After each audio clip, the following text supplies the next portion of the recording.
That fresh morning. That fresh morning. Vous êtes sur les 104.5 Urban FM, la station urbaine. Je vous le disais ce matin qu'on devait recevoir le ministre Alain-Claude Bilibinze, qui est ministre d'État, ministre de l'énergie et des ressources hydrauliques. Il est aussi le ministre, à l'époque, ministre de la communication, qui a participé à la légalisation d'Urban FM. On dit Manu Militari, parce qu'il avait donné des instructions. Il avait donné des instructions fermes. On a encore le courrier. Il était aussi le premier des ministres à mener une équipe de spécialistes internationaux qui devaient participer à la réflexion de Radio Gabon, à visiter le travail qu'on était en train de faire. Je pense que les installations n'étaient même pas terminées. C'était pas terminé. Il y avait de la peinture, des bois, des trucs, des matériaux partout. Et puis, on était tellement gênés. En fait, il disait non, j'ai envie de voir. Et il est le premier des ministres à participer à notre 10e anniversaire. Moi, voilà. C'est symbolique. Oui, évidemment, c'est symbolique parce que M. Alain-Claude Bilibinze, le ministre d'État, est déjà un habitué de notre plateau et ce n'est que, on va dire, une joie pour nous au moment où nous célébrons notre 10e anniversaire, qu'il soit sur notre plateau et surtout il y a quelques temps qu'il a pris les commandes du ministère de l'énergie et des ressources hydrauliques. Donc pour nous, c'est une occasion assez particulière, surtout après tout ce que vous avez énuméré en ce qui concerne son implication pour que la radio puisse être ce qu'elle est aujourd'hui et que finalement, avec lui, on a eu beaucoup d'émissions où nous avons parfois suivi l'ensemble de son parcours jusqu'à maintenant au niveau du gouvernement et il a toujours été de ceux qui ont souvent répondu à la première invitation sans qu'il y ait de filtre pour pouvoir venir à la radio. Donc ça sous-entend que c'est quelqu'un qui est très engagé pour pouvoir pour permettre à la jeunesse, aux jeunes qui entreprennent et de les soutenir pour que les entreprises qui sont mises en place puissent servir le plus grand nombre en fait. Donc pour moi c'est une joie de le recevoir en cette période. Monsieur le ministre, bonjour. Bonjour, merci de m'avoir invité. Félicitations pour tout le travail. Merci. Joyeux anniversaire. Merci, monsieur. Joyeux anniversaire à vous aussi. Parce que c'est votre radio. C'est la seule période de l'année où on peut se dire ça. Merci, c'est gentil. Non, vraiment félicitations parce que 10 ans, c'est pas 10 mois, c'est pas 10 jours, c'est pas 10 heures. Il y a l'abnégation, la constance, c'est beaucoup de travail. Conquérir un espace, confirmer des auditeurs, des annonceurs, des gens qui vous font confiance, ce n'est pas simple. Et je pense que vous êtes aujourd'hui sur la place de Libreville et du Gabon, un modèle de réussite. Vous êtes parti, j'ai été au début quand tout ça a commencé, une belle aventure. Et aujourd'hui, vous êtes en train de devenir une référence sur ce qu'on peut faire en termes de radio, non seulement sur la FM, mais sur toute la continuité, médias, réseaux sociaux, etc. Félicitations pour tout ce travail. Merci, monsieur le ministre. Monsieur le ministre, vous trouvez le ministère de l'énergie dans quel état quand vous arrivez ? C'est un très beau ministère. Il est en bon état. Il est confronté, comme d'autres départements ministériels, à la résolution des urgences. Et le ministère de l'énergie est au cœur des attentes quotidiennes des populations. En ce qui concerne le ministère en lui-même, il fonctionne avec un effectif qui est de moins de 150 agents. J'ai été assez surpris de constater que ce grand ministère n'a pas de représentation au niveau des provinces et c'est une grosse faiblesse que nous avons décidé de corriger avec le soutien de Madame le Premier ministre, faire en sorte qu'il y ait effectivement des directions provinciales de l'énergie. Mais pour l'heure, le ministère fonctionne avec des directions générales qui sont vraiment au taquet, qui travaillent tous les jours. Ça ne se voit pas nécessairement parce que l'action au quotidien des Gabonaises et des Gabonais, c'est d'ouvrir son robinet, de voir s'il y a de l'eau ou pas. Ah oui. Et dès qu'il n'y a pas d'eau, on se plaint, c'est normal.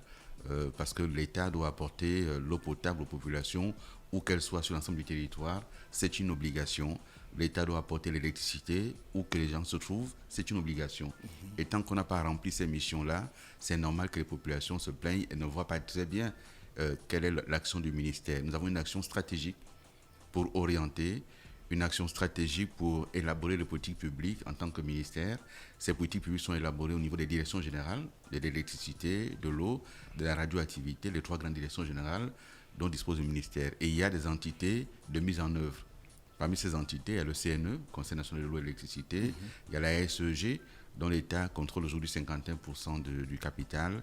Il y a la Société de patrimoine, qui est un outil au service de l'État pour ce qui est de l'eau et de l'électricité. Il y a l'agent de régulation du secteur eau et électricité. Et puis, il y a une entité de travaux qui est la CETEG. Ce sont ces entités qui gravitent autour du ministère pour répondre à une seule question au quotidien: comment apporter l'eau et l'électricité aux populations.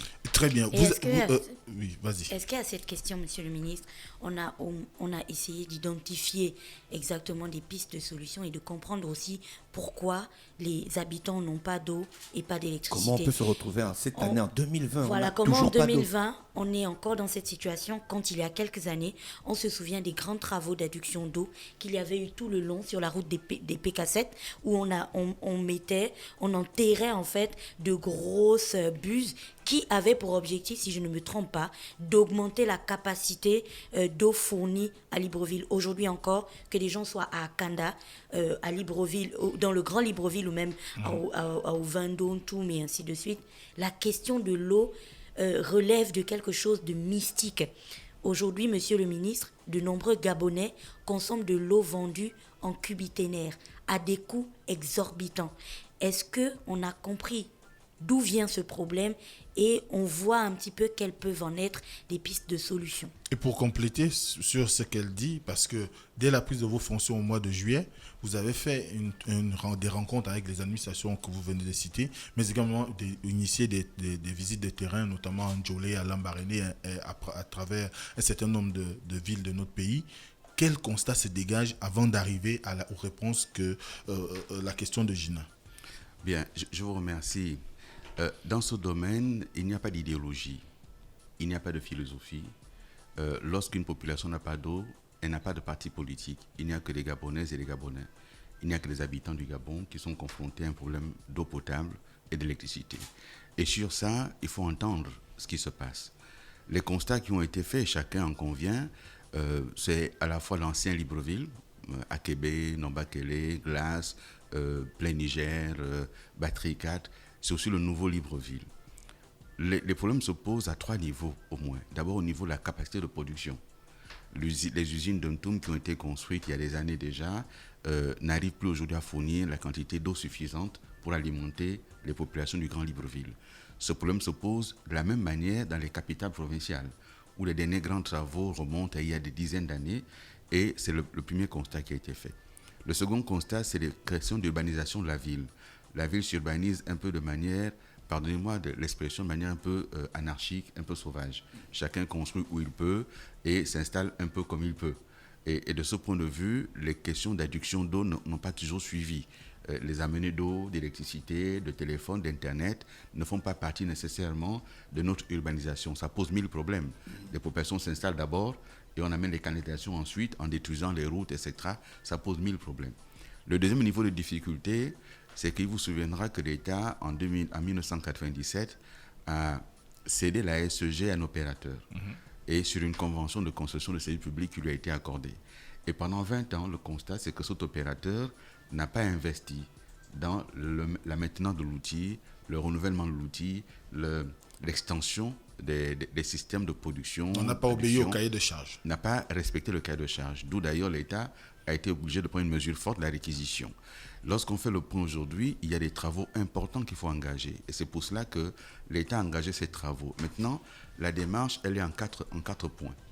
Premièrement, il y a ce que fait l'État en direct à travers le ministère. Donc, il relève du budget de l'État. Et là, quand vous lisez la loi de finances, chaque année, il y a des inscriptions, il y a quand même des travaux qui sont engagés. Pas au rythme qu'on aurait souhaité, mais c'est engagé. Donc, la première chose, c'est donc des ressources de l'État. La seconde chose, c'est mobiliser ce que peuvent faire les entités avec leurs ressources propres. Aujourd'hui, vous voyez que la SEG est sur un plan d'investissement et on voit dans Libreville des travaux qui sont engagés directement par la SEG, parfois à 3 semaines, parfois à 4 semaines, parfois à 3 mois. Et donc, nous accompagnons la SEG dans ces travaux-là en faisant en sorte que l'État paye à la SEG les consommations dues par l'État. C'est une dette importante, mais nous travaillons en tant que ministère pour que nos collègues de l'économie et du budget fassent des diligences nécessaires pour que la SEG ait les ressources pour investir en propre. À côté de la SEG, il y a la Société de patrimoine qui investit également et on pourra, si on a le temps, identifier les projets qui sont aujourd'hui portés par la Société de patrimoine, par la SEG. Il y a le CNE qui s'occupe de l'éclairage public et on a pu voir qu'ici et là, il y a quand même un effort qui est fait pour ce qui est de l'éclairage public. Donc, c'est le deuxième niveau d'intervention que nous avons. Le troisième niveau, c'est d'intéresser le secteur privé qui vient investir en PPP. On a 3 grands projets qui sont aujourd'hui envisagés en PPP, surtout dans le secteur de l'électricité. Et le quatrième niveau, c'est la mobilisation de ressources extérieures par les financements et les prêts, des emprunts auprès de la Banque mondiale ou de la BAD. Et là, c'est 2 grands projets qui sont financés sur cette base-là. Oui, les problèmes sont connus, madame. Les problèmes sont connus. Le ministère n'est ni sourd ni aveugle. Nous sommes déplacés sur le terrain. J'ai été dans les quartiers de Libreville. Je discute avec des Gabonaises et des Gabonais. Nous sommes au contact de nos populations. Et effectivement, il n'est pas normal qu'en 2020, on ne parvienne pas à régler ces problèmes-là. Et nous sommes en voie de trouver des solutions. Ce ne sera pas simple. Ce n'est pas par un coup de baguette magique parce qu'il va falloir faire de grands travaux dans Libreville, remplacer les canalisations qui sont aujourd'hui totalement perdues et les renouveler totalement. Monsieur le ministre, vous dites qu'il va falloir faire, c'est une expectative. Rien ne nous donne des garanties. Non, les garanties sont données. On va aller dans les détails. Monsieur le ministre, vous l'avez dit vous-même. L'eau, c'est la vie, je cite. L'eau, c'est la vie, on ne joue pas avec ça. Fin de citation. Comment, aujourd'hui, toujours pour aller dans le sens de Dafresh, parlant des garanties, on s'assure que, pour prendre l'exemple de cette société qui exploitait la SEG depuis plusieurs années, qui n'avait pas respecté ses obligations, ça a tenu sur plusieurs années. Comment on s'assure aujourd'hui que les obligations qui vont être imposées dans la réalisation de ces grands projets, de ces grands travaux soient respectées? Quelles sont les mesures, les garde-fous et les barrières et les garanties que vous donnez aux Gabonais qui nous écoutent aujourd'hui et qui peut-être ce matin ont dû aller à la douche avec un seau? Quelles sont les garanties que vous leur donnez que dans quelques années, à la fin de ces travaux ou dans quelques mois, en ouvrant le robinet, ils auront bel et bien de l'eau? Bon, d'abord, nous avons commencé. Il y a des travaux qui ont été réalisés il y a quelques semaines, il y a peut-être 3 mois, dans la zone nord de Libreville, en partenariat avec Société de patrimoine et SEG. Et on voit qu'il y a un certain nombre de foyers qui n'avaient pas d'eau potable il y a quelques semaines encore, qui ont accès à l'eau potable. Nous avons commencé. Pour la question que vous posez, et ça permet d'aller au fond du dossier, nous avons pris le temps, depuis 4 mois maintenant, d'écouter les acteurs. Nous sommes restés à l'écoute. Ça fait 4 mois que je ne suis pas intervenu dans les médias. Vous êtes la première radio qui me reçoit pour que je m'exprime sur ce sujet. On a pris le temps d'écouter, d'entendre, de comprendre ce qui se passe. Et nous avons pris également le temps de recevoir les instructions du sommet de l'État qui nous ont été transmises en nous disant « Nous ne voulons plus d'effets d'annonce. Cette fois-ci, si vous intervenez, il faut que les dossiers soient préparés longtemps en amont. » Il y a 2 grands programmes qui ont été engagés avant mon arrivée et dont nous assurons la continuité.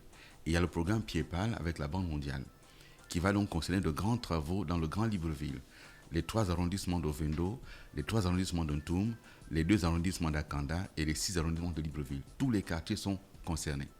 Cela va être des travaux à la fois de remplacement des conduites qui sont aujourd'hui totalement obsolètes, des travaux pour construire de nouveaux châteaux d'eau parce qu'il faut bien stocker l'eau, des travaux pour réaménager un certain nombre d'installations dans les bâtiments et les milieux administratifs, les collectivités publiques comme les lycées techniques Ovendo où les canalisations datent des années 70, c'est aujourd'hui obsolète, il faut tout refaire. Le lycée Léon-Bas, le lycée d'État de l'Estuaire, certaines casernes comme la FOPI, comme le camp de la gendarmerie également, où il faut refaire les canalisations. Et donc tout ceci va conduire en fait à mettre en place un certain nombre de mécanismes qui ont été identifiés. Il y a donc des cellules de suivi du projet avec le ministère comme aide d'ouvrage, avec une cellule d'exécution du projet, avec des entreprises qui ont été sélectionnées par appel d'offres international. Mais ces entreprises internationales qui ont été sélectionnées vont avoir l'obligation de travailler également avec des Gabonaises et des Gabonais, avec les PME locales en sous-traitance. Dans les contrats, on a mis que c'est au minimum 30 à 40% des marchés qui seront sous-traités aux PME locales. Donc tous les quartiers de ville seront concernés par ces travaux qui vont débuter. Madame le Premier ministre, cette semaine, recevra les entreprises et elle fera l'annonce du début des travaux. Mais dans tous les cas, entre janvier et février, si tout va bien, on aura la date précise de début des travaux. Certains travaux vont durer 20 mois, d'autres 32 mois. Ça veut dire que dans 1 an et demi et dans 2 ans, on aura réglé ce problème. Monsieur le ministre, vous pensez qu'en ministre d'État, vous pensez qu'en 2022, il est sûr que la question du stress hydrique et des déserts hydriques que nous recevons à Libreville, on ne les aura plus? En 2022 et en 2023, on aura réglé le problème qui est lié aux fuites d'eau, qui est lié au manque de canalisation, qui est lié à l'absence de château. On aura réglé ce problème-là. Très bien. Parallèlement à cela, je vous ai indiqué plus haut qu'il y a le problème de la production en amont. Parce que si vous avez réglé en aval les conduites, le stockage, la distribution, il faut régler en amont la production. Et là, nous avons le travail qui est en train d'être mené autour de l'usine de Ntoum 7. Nous avons réuni la SEG et la Société de patrimoine pour leur demander une solution technique et financière en interne pour pouvoir réaliser cette usine. Donc les travaux vont démarrer concomitamment aux travaux de réparation, de sorte qu'une fois qu'on a terminé les réparations, l'usine est prête et on a les quantités suffisantes. À côté de Ntoum 7, il y a la SEG qui est engagée sur Sim Gabon 2 pour avoir des capacités suffisantes également de fourniture d'eau. Donc nous faisons le pari, c'est le pari que nous avons pris, de faire en sorte que dans les 2 prochaines années, à partir de 2021, ce problème soit définitivement réglé à Libreville. Mais pas qu'à Libreville, mais aussi dans l'arrière-pays où des travaux sont également engagés pour améliorer l'accès des populations à l'eau et à l'électricité. Voilà, c'est un grand problème parce qu'on a vu il y a un moment, l'État avait engagé le travail, les travaux, du moins des dossiers en allant dans le sens de la construction des barrages hydroélectriques pour l'interconnexion sur le plan national. Où en est-on aujourd'hui? Est-ce qu'on a fini avec la partie eau? Comme ça, si on termine avec la partie eau, on peut aborder la partie électricité. D'accord. Les barrages hydroélectriques, ça peut aussi servir à pomper de l'eau, Monsieur le ministre, juste pour la partie eau, quand on parle de travaux qui vont durer parfois 32 mois, parfois 20 mois pour certains, qu'est-ce que cela impose exactement pour les Librevillois? Je me dis bien que ça va avoir des conséquences énormes dans une ville où sans travaux déjà, la circulation est très compliquée. Qu'est-ce que cela impose? Est-ce que tous les travaux sont lancés au même moment, partout? Est-ce qu'il y a un échelonnement de zones? Quels sont les plans qui ont été mis en place? Voilà, ça c'est un aspect très important et c'est pour cela qu'on aura besoin de Urban FM et de certains de vos confrères pour nous aider à sensibiliser les populations. Malheureusement, nous sommes contraints de tout lancer au même moment parce qu'il faut gagner du temps. Nous sommes contraints de tout lancer au même moment. Les attentes sont partout et on ne peut pas dire à certains vous attendrez 2040 alors qu'en réalité, il faut tout lancer maintenant. Il faut lancer en Ntoum, il y aura des gènes dans la circulation. Il faut lancer à Ovendo, il y aura des gènes dans la circulation. C'est pour ça qu'il va y avoir un travail d'information en amont, un travail de communication, de sensibilisation, pour que les populations comprennent l'objectif recherché et les gènes que cela va occasionner. Mais derrière les gènes, qui est un peu l'aspect négatif, il y a l'aspect positif. Au moment où nous sommes en pleine relance de l'économie, il y a quand même des dizaines de milliards de francs qui vont être injectés directement dans l'économie. On va créer de l'emploi, on va faire travailler des PME gabonaises, les jeunes gabonais vont trouver de l'emploi, on estime à 2000 emplois directs et un peu plus du double pour ce qui est des emplois indirects pendant la durée des travaux. Donc ce n'est pas rien dans le contexte qui est le nôtre aujourd'hui que de relancer un tout petit peu l'économie par une injection directe de ressources. Là, il ne s'agit pas de choses à venir. Les ressources sont là, elles sont disponibles. Dès que les travaux sont lancés, les ressources sont aussitôt injectées sur le terrain. Pour revenir au plan d'extension de l'eau. Nous aurons donc besoin d'être accompagnés, d'être appuyés. Il y aura des opérations de sensibilisation sur le terrain, sur les radios pour indiquer, écoutez, dans telle zone, les travaux vont commencer à telle période, ça va occasionner tel type de gêne. Et puis on verra avec les administrations concernées, le transport, la sécurité, pour pouvoir faire alterner la circulation. Il y aura effectivement quelques gênes pendant un moment. Oui. L'extension de l'eau à travers le pays, quel est le programme qui a été arrêté par votre ministère, au-delà de Libreville? Au-delà de Libreville, il y a des programmes qui sont menés en ce qui concerne l'urbain, le périurbain et le rural.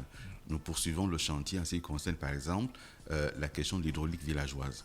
C'est une problématique qui se pose depuis de longues années, mais nous avons essayé de régler le problème à 2 niveaux. Premièrement, en faisant en sorte que tout ce qui a été construit soit transféré au Conseil national de l'eau et de l'électricité pour entretien.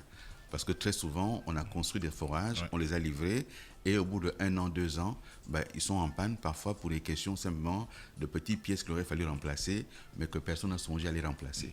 Et aussi, je vous disais tantôt, le ministère n'étant pas présent en province, vous imaginez qu'avant, pour aller changer une ampoule à Menkambo, il faut une délégation qui part de Libreville. Là, maintenant, le CNE a installé dans les provinces des antennes qui rapprochent le service de l'habitant, du milieu où le service doit être rendu. Ça aussi, c'est une amélioration à la fois de la manière de travailler, mais aussi des conditions de vie des Gabonaises et des Gabonais qui ont maintenant au plus proche le service de l'État dans ce domaine.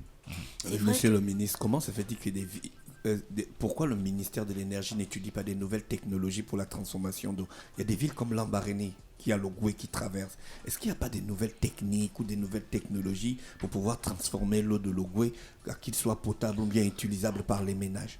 En réalité, et c'est tout le paradoxe qu'il y a, c'est que lorsqu'on parle de nouvelles technologies pour aller capter de l'eau, c'est comme si le Gabon manquait d'eau. Le Gabon ne manque pas d'eau, il y a des cours d'eau partout. Oui. Il suffit de creuser dans certaines zones de Libreville. Pas, oui, mais je vais vous expliquer. Il suffit de creuser à moins de 2 mètres dans certaines zones de Libreville, on trouve de l'eau. Et donc le problème, ce n'est pas l'eau. Le problème, c'est que tout ce qui concerne les techniques d'eau coûte extrêmement cher. Malheureusement ou heureusement, l'État fait en sorte que l'eau soit accessible aux Gabonais. Et donc l'opérateur privé a du mal à investir dans l'eau parce que ça coûte extrêmement cher l'investissement et la rentabilité n'est pas garantie parce que l'État impose un seuil maximum pour pouvoir vendre l'eau. Le mètre cube ne doit pas dépasser les 400 francs CFA.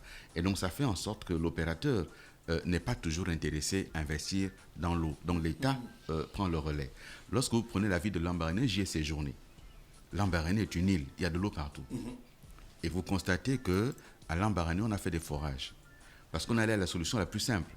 Parce que l'eau de l'Ogooué, c'est une eau qu'il faut retraiter, qu'il faut potabiliser, il faut la clarifier, etc. Donc ça coûte extrêmement cher de faire tout ce travail.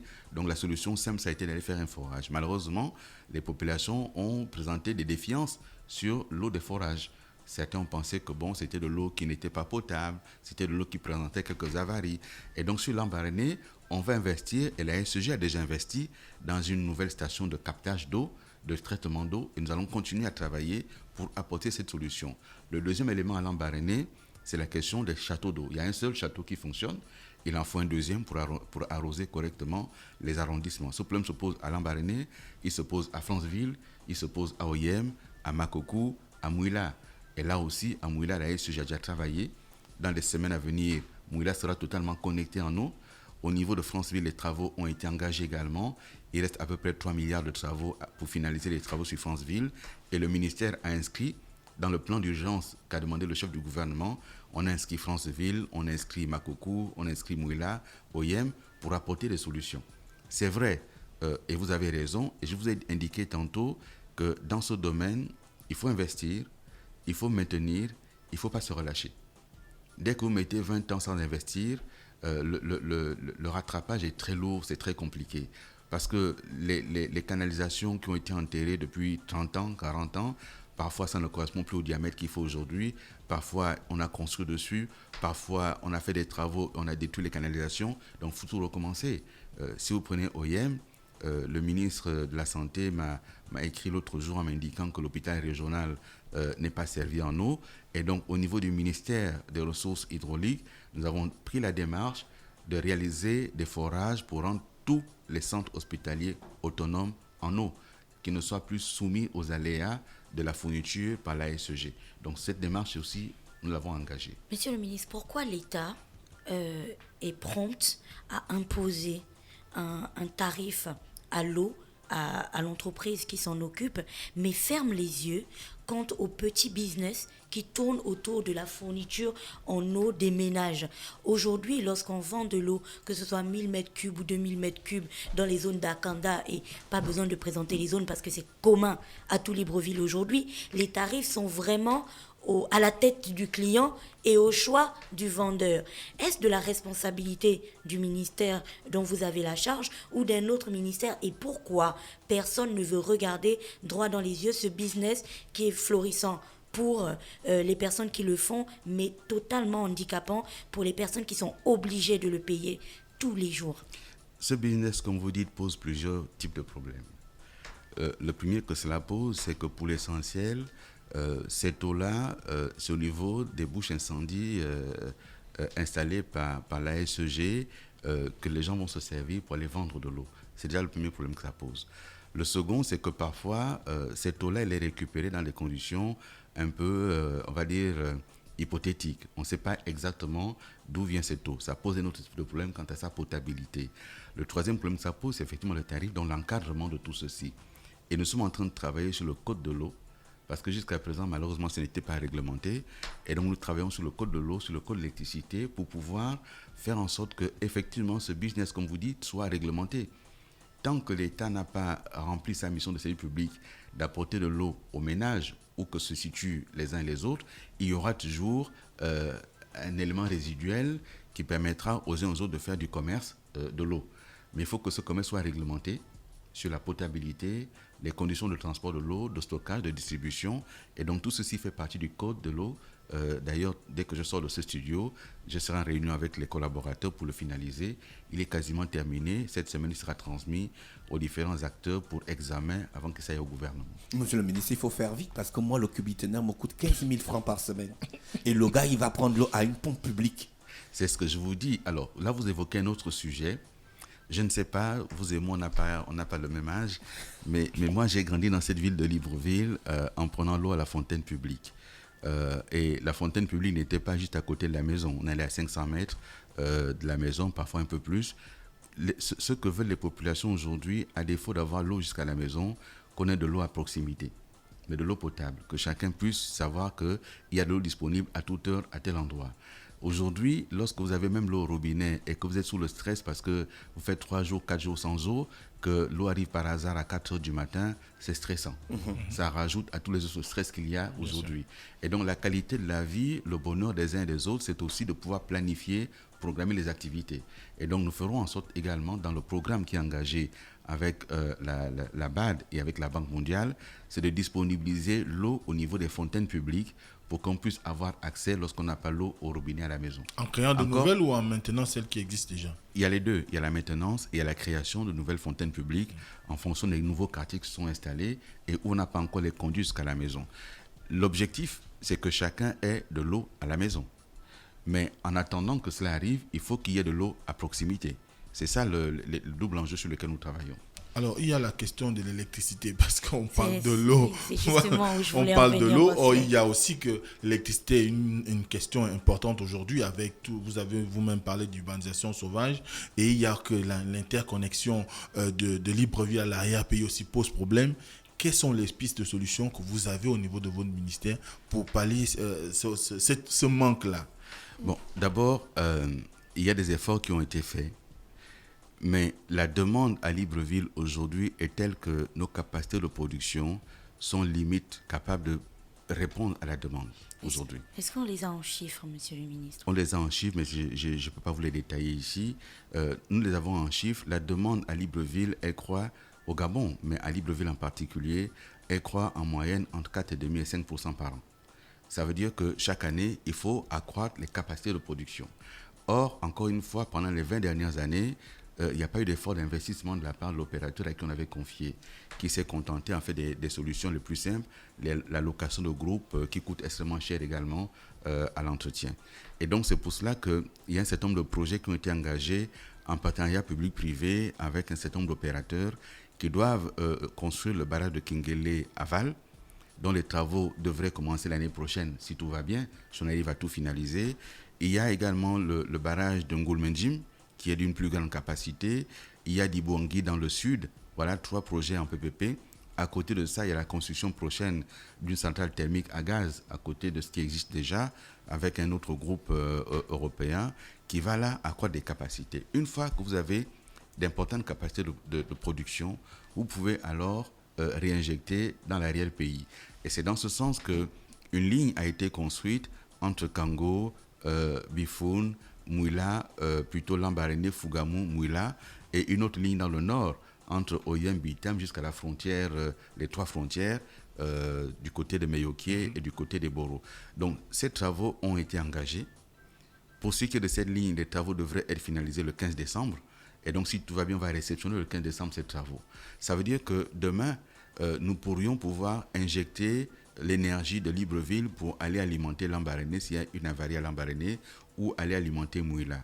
Et lorsqu'on aura fait les autres barrages de Impératrice et de Fédeux, on pourra aussi prendre l'énergie de ce côté-là pour injecter sur Libreville s'il y a un souci. À côté de ce réseau interconnecté de Libreville, il y a celui du sud, autour du Haut-Ogoué, à travers les barrages de Poubara 1, Poubara 2 et Grand Poubara, qui alimentent toutes les grandes industries dans le Haut-Ogoué, mais qui alimentent aussi les provinces du Haut-Ogoué et de l'Ogoué-Lolo. Et à côté de cela, il y a la zone du sud, du côté de de Bongolo qui alimente également une partie du sud, mais aussi la Nyanga, précisément Chibanga et Mayumba. Et puis il y a le nord, qui n'est pas, où il n'y a pas une interconnexion avec le Goué-Vindo. Et il y a Port-Gentil qui est aussi un RIC isolé. Sur Port-Gentil, ça fait partie des travaux en interne, en la société de patrimoine, qui a donc 3 unités de production. Il y a Alena Kiri à Libreville, qui alimente une partie de Libreville, mais aussi qui alimente la zone économique de Dunkerque. Il y a Cap Lopez à Port-Gentil, qui alimente la ville de Port-Gentil. Il y a des travaux complémentaires à réaliser. La SEG et la Société Patrimoine me déposent cette semaine leur rapport pour pouvoir débuter les travaux le mois prochain et finaliser ces travaux dans les mois à venir. En réalité, on devrait pouvoir résoudre ce problème-là. Mais le Gabon a besoin d'énergie pour son industrie. C'est la question que j'allais vous poser. Et il faut une énergie qui soit propre, parce que le chef de l'État a pris des engagements à l'international pour réduire notre empreinte carbone de 50%. Et donc, il faut une énergie propre, fondée sur l'hydroélectricité, fondée sur le gaz, parce que le gaz, quoique thermique, est propre, mais aussi fondée sur du solaire. Et donc, il y a une partie solaire qui va intégrer notre système de production, à la fois en réseau connecté, mais aussi isolé. Donc, dans les villages et dans les zones périurbaines, on va davantage privilégier les kits solaires, comme on les a vus un peu partout en Afrique. Quid de l'entretien, monsieur le ministre? Les kits solaires, parfois, ils fonctionnent pendant 6 mois. Et après, c'est compliqué à entretenir, ou du moins, il n'y a pas d'équipe dédiée, ou peut-être des représentations dans les provinces. Vous avez dédiées à ces raison. questions-là. Ce qui s'est fait jusqu'à présent, et je vous indiquais que un État, il avance, il évolue, il tire les leçons de ce qui s'est fait. Jusqu'à présent, on a implanté des panneaux solaires sans pièces de rechange, sans entretien, etc. On a tiré les leçons de tout ça. Les kits solaires, pas scolaires, solaires dont je vous parle, on va discuter avec les opérateurs. Ça va être exactement, sans faire de publicité, comme pour ceux qui fournissent les bouquets, pour ceux qui sont des télévisions. Ils vont s'installer partout où nécessaire sur le territoire, de sorte d'assurer le service après-vente, de sorte d'assurer l'entretien, de sorte d'assurer le remplacement des batteries qui durent 5 ans quand même. Lorsque ça dure 5 ans la batterie, et la photovoltaïque, les plaques durent à peu près 10 ans. Donc au bout de 10 ans, on peut changer. Mais on a quand même 10 ans d'électricité, j'allais même dire presque gratuite, puisque ce qui est étudié et qui est une décision des plus hautes autorités, c'est que chaque Gabonais ait accès à cela à moindre coût. Je vous parle des choses qui vont pouvoir intégrer notre paysage dès l'année prochaine. Je ne parle pas de choses qui vont arriver dans 20 ans, dès l'année prochaine. Vous pourrez à Kougouleu, vous pourrez à Nzenzele, vous pourrez à Mekambo avoir votre kit solaire individuel. Parlons-en de ce coût de l'électricité. Monsieur le ministre, là je comprends bien qu'on parle de ces grands travaux qui vont être initiés, mais n'empêche qu'aujourd'hui les Gabonais qui ont encore un peu de l'électricité aujourd'hui, quand ça ne coupe pas au qui mieux de la SEG, les personnes qui ont l'électricité se posent quand même beaucoup de questions. Au fil des années, on a pu observer, en ayant nos factures EDAN, que le coût de l'électricité, en fait, fluctuait sans que nous n'en soyons informés ou sans que nous n'ayons une quelconque explication. Aujourd'hui, pour 10 000 d'électricité achetée, on a une consommation de peut-être 7 000 quand ça tourne autour de beaucoup de taxes et de choses qui sont un peu bizarres, confère à la polémique qu'il y avait eu plusieurs mois sur les réseaux sociaux où chacun filmait un petit peu son ticket EDAN. Monsieur le ministre, aujourd'hui, est-ce que votre ministère regarde aussi ce pan-là? Parce que autant l'État met sa main pour réguler le prix de l'eau, qu'en est-il du prix de l'électricité? Le prix de l'électricité est régulé. Ça fait même des années que le prix de l'électricité n'augmente plus. L'État, absolument. L'État... Non, monsieur le ministre, vous ne pouvez pas dire ça, c'est pas possible. Monsieur le ministre, les auditeurs en ce moment sont très chauds. Je nous, suis sûr que consomme tous l'électricité, sont en train on achète d'écrire. ça tout le temps. Je vous explique. Ça fait des années que l'État a bloqué le tarif de l'électricité. Il n'y a plus d'augmentation. Par contre, il y a eu des phénomènes nouveaux, c'est qu'un certain nombre de taxes sont aujourd'hui assises sur la consommation d'électricité.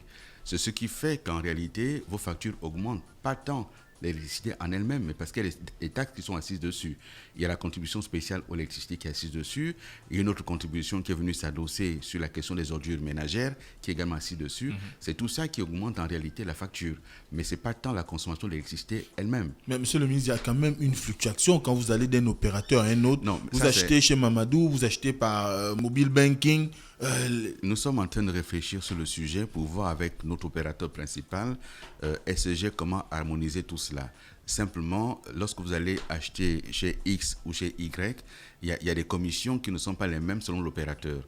Et c'est la commission que prélève l'opérateur qui vous vend l'électricité qui fait en réalité en sorte que selon que vous êtes ici, ça va vous permettre d'avoir tel nombre d'unités. Et selon que vous allez là, vous allez avoir un nombre en baisse pour le même montant. Mais ça dépend de l'opérateur. Donc, on va essayer d'harmoniser cela parce qu'aujourd'hui, sur le territoire national, pour reprendre le cas des téléviseurs par bouquet, que vous soyez à OIM, à Chibanga ou à Mouila, le prix du bouquet, il est le même, quel que soit l'opérateur. Donc, on va travailler dessus.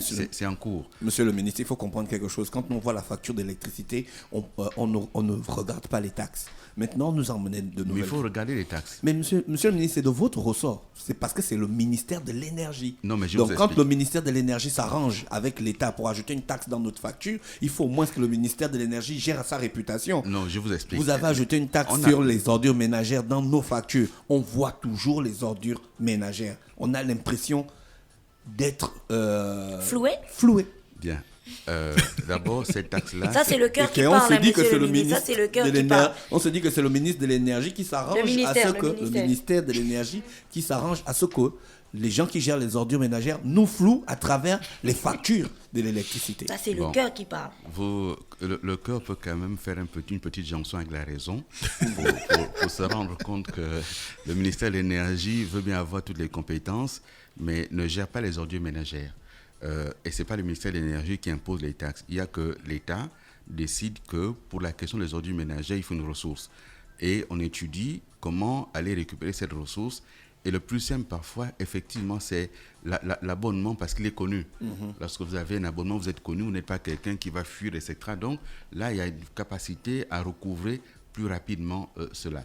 C'est peut-être pour cela, mais aujourd'hui, avec la SEG, et avec l'agent de régulation, j'ai demandé que le ministre délégué regarde ces questions-là pour que nous puissions effectivement essayer de stopper. Parce que ça donne le sentiment au Gabon que l'électricité coûte très cher et ça rentre également dans les coûts de facteurs pour ce qui est de l'industrie. Et si ces taxes-là sont également imposées en ce qui concerne la facture de l'industrie, malheureusement, nos coûts de production, nos coûts de facture vont être trop élevés par rapport à nos concurrents voisins.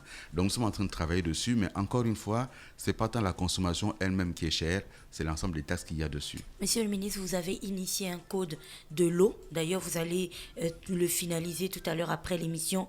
Où en est-on du code de l'électricité? S'il en existe un, et s'il n'en existe pas, est-ce que vous comptez travailler dessus? Parce que, monsieur le ministre, vous l'avez dit vous-même, chaque Gabonais aujourd'hui se bat pour construire sa petite maison et on ne rentrera pas dans cette partie qui n'est pas du ressort de votre ministère. Cependant, aujourd'hui encore, l'attribution, l'octroi, l'obtention d'un compteur électrique relève du mysticisme.